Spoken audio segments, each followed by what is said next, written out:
गौर करना, अल्लाह पाक ने रूह को जमा करके फरमाया अलस्तु बिरब्बिकुम। फिर मैं गुजारिश कर रहा हूं, जरा तवज्जो फरमाना, तुम्हारा रब मैं हूं या कोई और?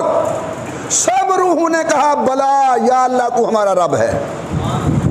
ये नशिस्त खत्म हो गई। उसके बाद अल्लाह ताला ने नबियों को जमा किया। ये बात किसी तारीख दान की तारीख की नहीं, अल्लाह के कुरान की है।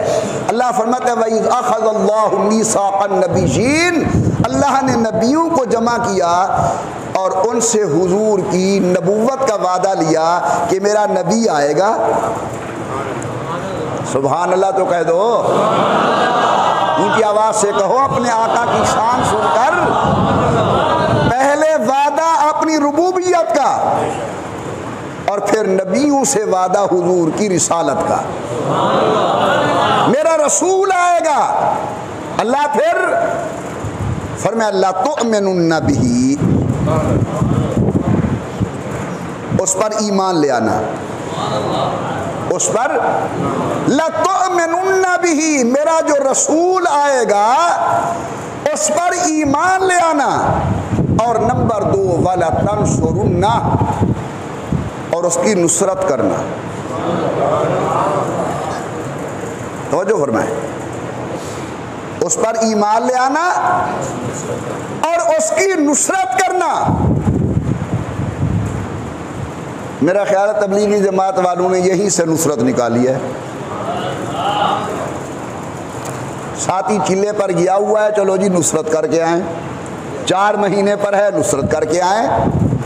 तो अल्लाह ताला ने 2 वादे लिए, एक तो मेरे पैगंबर पर ईमान ले आना और दूसरा वला तंसुरुन्ना, उसकी नुसरत करना, इमदाद करना। गौर कीजिए,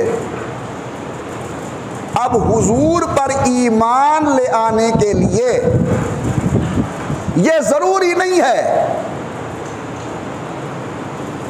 कि हुजूर के आने के बाद कोई नबी दुनिया में आए, उसी वक्त सब ने कह दिया बिल्कुल हमारा ईमान है।